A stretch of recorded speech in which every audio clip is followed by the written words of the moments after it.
Sexual Identity, LGBT Community, and the Struggle for Equal Rights by Melissa Francetic. The American people are becoming more open-minded in regards to homosexuality and gay rights. Tolerance and acceptance are becoming more prevalent than judgment and discrimination. Social acceptance is up from 10 years ago.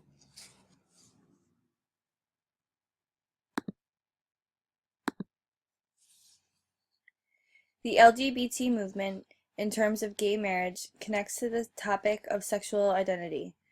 The gay and transgender population are a social group that have their own distinct culture. The LGBT community is proud of their sexual identity because they are just like any other human being in the world. They want the opposition to understand that their sexual identities stem from a pure and unconditional love for one another regardless of sexual orientation.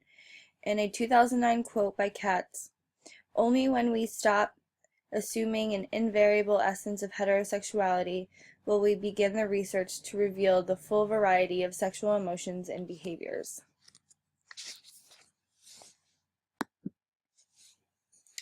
The first chart shows the amount of adults that were accepting of people who are LGBT 10 years ago and the projected level 10 years from now. It is estimated that the number of people who are less accepting of LGBT people will decrease in 10 years. This shows forward progress towards the goals of equality. The second chart similarly shows that the acceptance of the gay community has increased from 2003 to 2013. The next slide demonstrates the shifting attitudes towards the LGBT population.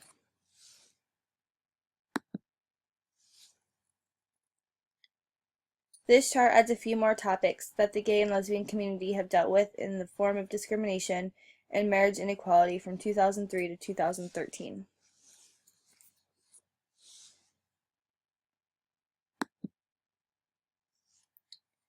The concern that legalizing same-sex marriage would impact the validity of heterosexual marriages has decreased from 56% in 2003 to 51% in 2009. However, even though there has been forward progress towards a more accepting society, there are still struggles for the LGBT population. This chart shows the growing support of generations, with millennials being most in favor.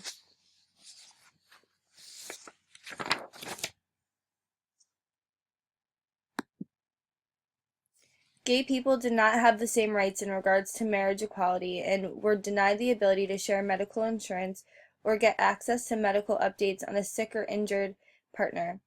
This caused gay people to fight for their right to have legally recognized marriages. Modern society is more accepting, and gay marriage is now legally recognized. Yes, modern society has changed. Homosexuality is much more accepted. People don't use slang to refer to gay people as frequently and openly. Straight people are more respectful towards gay people. It isn't impossible to change everyone's opinion. You will always have people that believe that homosexuality is a sin, that is going against the Bible. For example, Kim Davis. There will never be 100% acceptance of homosexuality, but as long as they have the same rights as heterosexuals, we are making progress.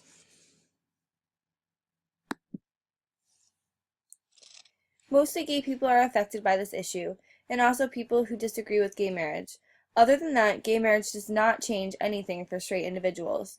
It is important to know that no matter what your sexual orientation, you deserve to have equal rights. It is also important to note that homosexuality is not a disease, but is viewed as a sin because it goes against the Bible and deeply rooted religious attitudes. This group has a lot to overcome, considering Christianity and Catholicism is the most prevalent practiced religion in the United States.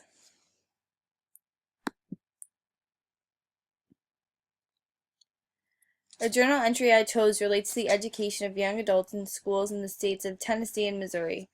There are numerous issues and articles that relate to the LGBT community, but this campaign of a bill about "Don't Say Gay" in the school creates many barriers to the target population. It is teaching and demonstrating that it's not okay to express your true feelings, and that the future of our country is subject to gag orders at such a young and impressionable age. The bill would have eliminated the education and discussion of homosexuality in grades kindergarten through 8th grade. In my opinion, bills that reduce the knowledge about who the LGBT community is would be a step in the wrong direction for equality for all. In 2015, I don't think a bill like this should or would ever pass in today's society. The best course of action, although very difficult, is to remove politicians with these types of views from their seats or positions. A plan of action to improve equality for the LGBT community is to enforce laws and penalties for people that break them, like in the case of Kim Davis. She refused people the right to a marriage license, and she was jailed. Regardless of her personal beliefs, she was going against the law and refusing to do the job that she was elected into. She was abusing her power, and I think that the right measures were taken to enforce the law and make an example of her.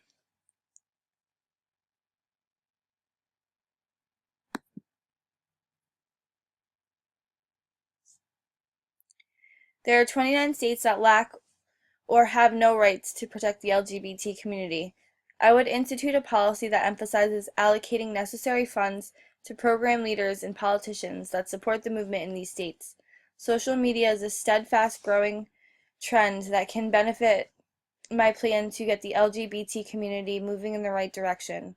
The purchase of a website that will be linked to Twitter, Facebook, Instagram, Snapchat, and Tumblr to gain valuable information about my campaign is essential to gaining support and education to the general public. Another strategy is to advocate to local and state politicians to help draft a bill or proposition to aid local and state officials about the importance of the LGBT community, about having equal rights other than gay marriage, for example, equal pay and rights in the workplace. To secure funding for this campaign, donations can be taken through accounts set up through GoFundMe.com.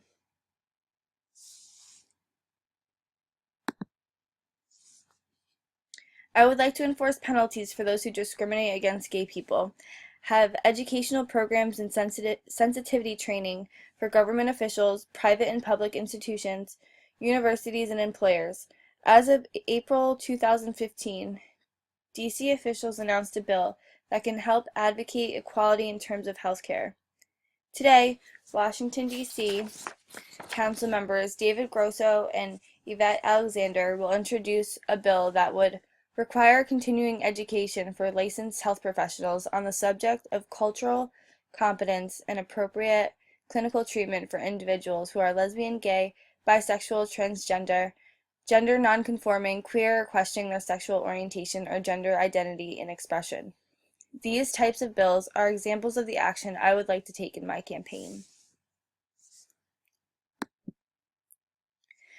I conducted an interview with a female lesbian member of the LGBT community named Paula about rights in the workplace. I asked, "Since you live in the state of Connecticut, do you feel protected as a member of the LGBT community in the workplace, and what do you feel can be done to improve it?"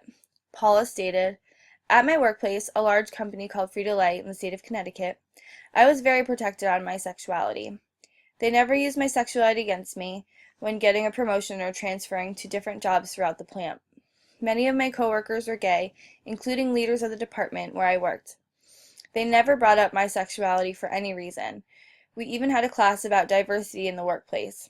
What I think can be done to improve the quality of work environments for LGBT in the workplace is to let people be themselves as long as they do their job without any issues, just like everyone else." I conducted a second interview with a female named Rosa, and I asked her the same question. She stated, "I work in the state of New York. I run an after-school program teaching elementary-age students how to cook with nutritional and flavorful food. I am an African-American woman who identifies as a lesbian and has been an active member of the LGBT community for about 10 years.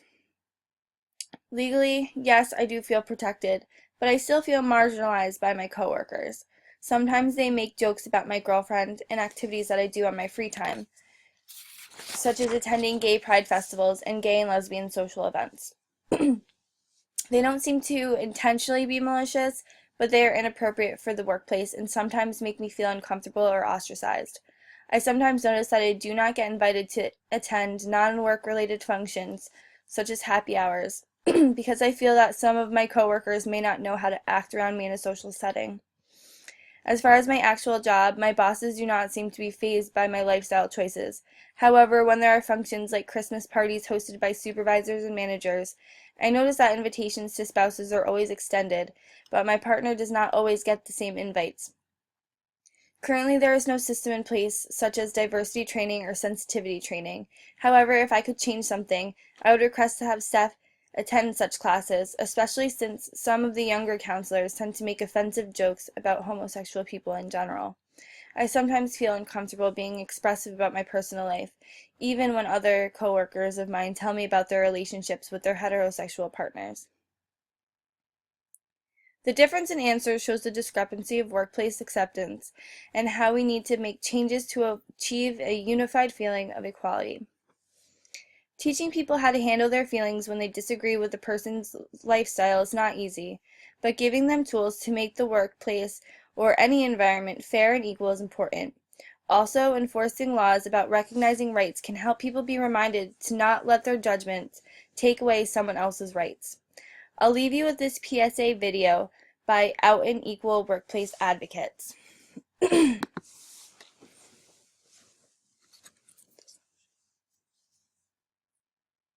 Leslie and Desiree can get married in a growing number of states, but a wedding photo at work can still get them fired in half the country, just for being LGBT. What's wrong with this picture? Get equal with Out and Equal Workplace Advocates.